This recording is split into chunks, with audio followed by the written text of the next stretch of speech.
Ahora, el momento de la entrevista. En Oeste Saigón.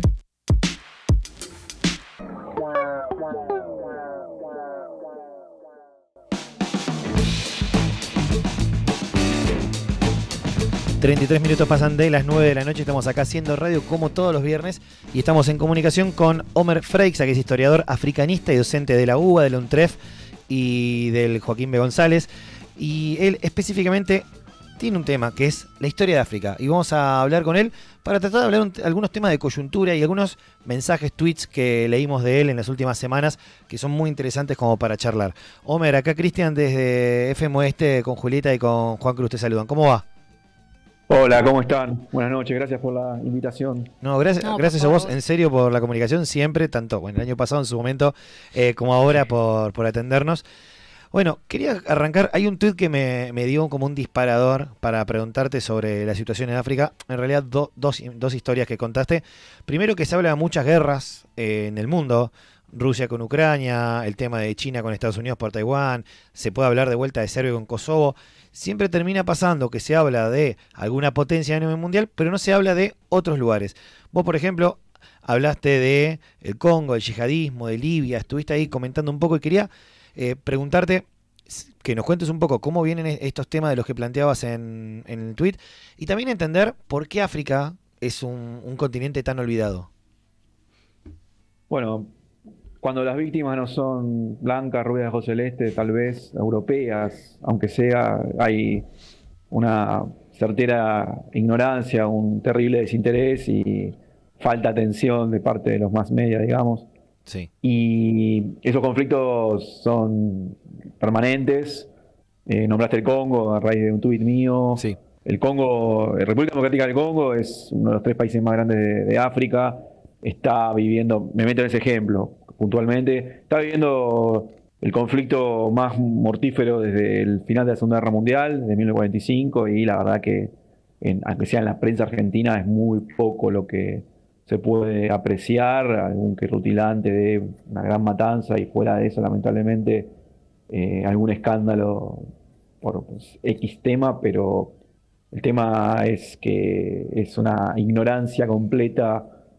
África es la retaguardia de las noticias, así que está, o es el patio trasero de las noticias, no solo en Argentina, sino en otros países, lo podemos llamar Occidente. Eso tiene raíces históricas, una denigración, un marcado racismo que sufrió África por varios siglos de su trayectoria histórica, más que nada subrayando la trata atlántica.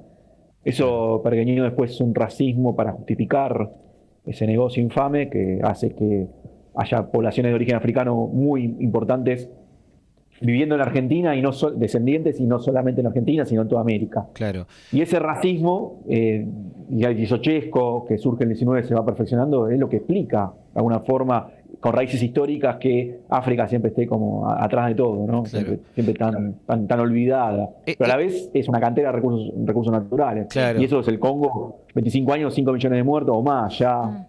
Y no te dicen nada, o es muy difícil encontrar noticias, y más que nada en castellano, claro, por ejemplo, siempre haciendo la selección dentro de idiomas, ¿no? Claro. Hablabas de esta cuestión del racismo y yo recuerdo cuando en febrero o marzo empezó la guerra en Ucrania, cómo empezaron los países de Europa a recibir a los migrantes de Ucrania con los brazos abiertos, pero son países que no hacen lo mismo con los que vienen de África, que vienen muchas veces refugiados.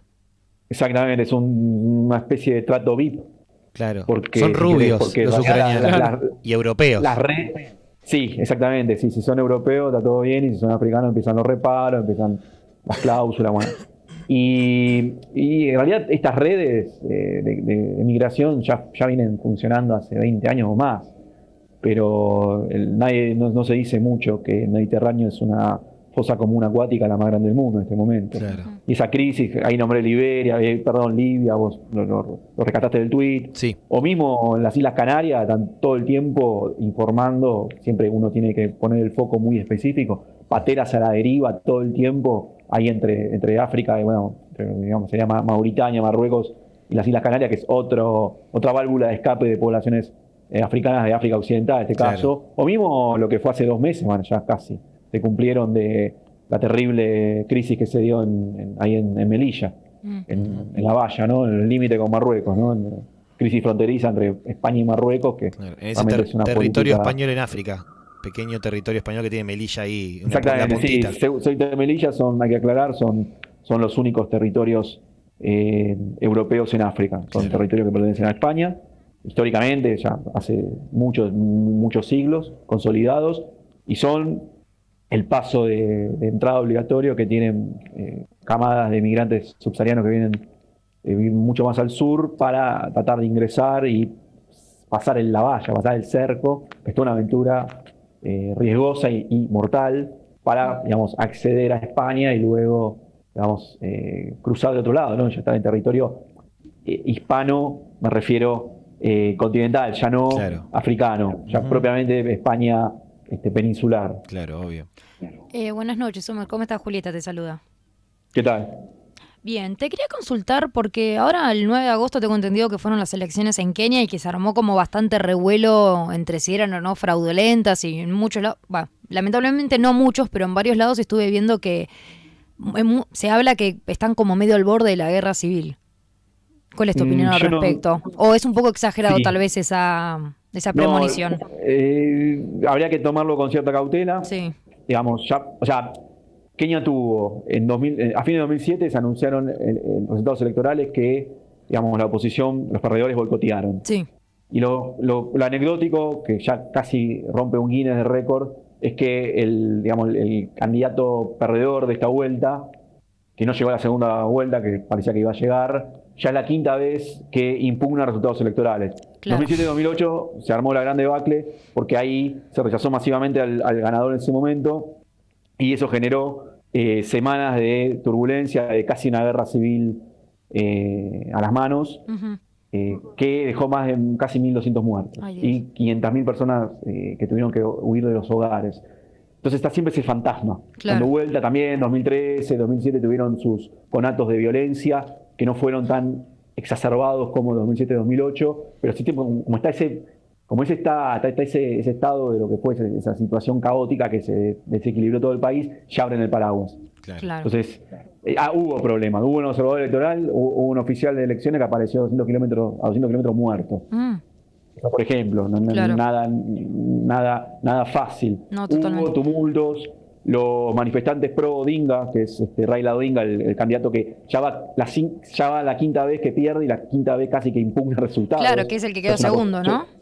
Exactamente, ya por ahí con 2 puntos menos, que no pudo llegar al más del 50 porque ahí iban a balotaje. Claro. Ganó William Ruto, que encima es una locura porque William Ruto es el candidato oficialista, pero que está opuesto al presidente actual.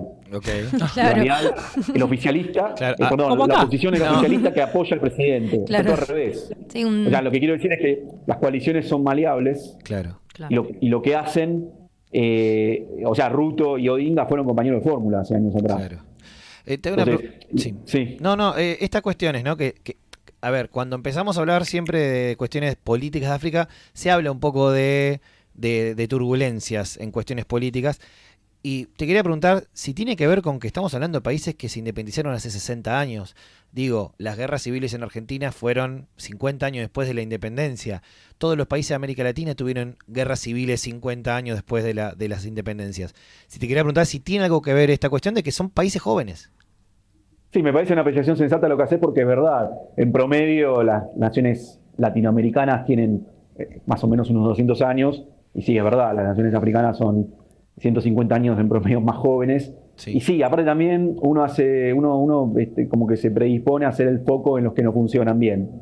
Claro. Pero sin embargo, tenés con sus temas, Argentina también los tiene, pero es una democracia plena, países que funcionan, sus regímenes democráticos funcionan dentro de todo bien. Claro. Ghana, Sudáfrica, Senegal tuvo sus temas, pero digamos, no ha tenido golpe de Estado. Entonces, pero uno siempre pone dentro del estereotipo de África un país que es todo tragedia, guerra, golpe de Estado, enfermedad, de pobreza. Siempre uno hace el foco en esos países rutilantes. El problema es que cuando son democracias exitosas, cuando son países que están bastante bien, no aparecen en las noticias. Claro. Luego uno va a captar las noticias de los países que no funcionan para reforzar el estereotipo de país, que África es una suerte de país donde todo es malo. Sí. Y lo que no te queda por fuera. Yo me acuerdo que me habías Pero dicho, ¿cuántos países sí. son en África Mirá, la Unión Africana, el principal cuerpo continental, reconoce 55. O 55. sea, más de Sí. 50 seguro. Claro. Porque también tenés esos casos de países que no reconocí, Somaliland, que es una porción de Somalia, ahí el Cuerno de África, que se independizó en el 91, no lo reconoce nadie. Claro. La Unión Africana no lo cuenta, por ejemplo. Esta idea, como decías, ¿no? De que parece que es todo un solo gran país, África. Como que reconocemos Sí. que todos los países son lo mismo. Son todos los negros africanos que están ahí, que no tienen buen gobierno, que se matan entre ellos y que se mueren de hambre. Es como una idea general. Sí, es una Lamentablemente. general que refuerza el estereotipo. Entonces uno ya tiene como el chip formateado de decir, bueno, voy a buscar noticias de África y cuando no encuentro lo que busco es porque estoy buscando mal. Entonces, ¿qué voy a Claro. encontrar? Es todo el afropesimismo, como se llama la corriente. Ah, mira. El continente sin esperanza. Y bueno, y el tema es que se enfatiza lo malo y lo bueno queda siempre atrás. Claro. Pero bueno, vos pones en Google y te empieza a aparecer más orientado a los conflictos, a esta queja de que la guerra en Ucrania recibe toda la atención, o mismo el diferendo que hay ahora, que está casi a mano armada, que entre Serbia y Kosovo, y bueno, Tigray en Etiopía te queda afuera, la crisis esta eterna, que lleva 25 años, para mí es una eternidad, en el este de República Democrática del Congo que nombraste, queda muy en cola, el yihadismo como un gran problemón de todo el Sahel y más, hasta llegó al sur, llegó al norte de Mozambique, o mismo en las selvas del este del Congo empezó a operar una célula hace poco en ligazón al yihadismo, etcétera. Y bueno, son siempre los conflictos de la última, la contratapa del diario, etcétera. Claro. Después te ponen noticias de que un nene tiene una bolsa con una camiseta de Messi. Sí, por Dios. Claro, Y esas son las noticias O que de pasan de Mbappé. África. o Mbappé, claro, sí, conoces Claro. a una persona de todo un continente. Claro, bueno, sí, con las selecciones africanas. Después también tendremos que hablar de cómo las selecciones europeas se apropiaron de futbolistas africanos también. Francia, ¿no? sobre todo. Francia, sobre Sí. todo. Sí, justo les iba a decir ahí, sí, exactamente.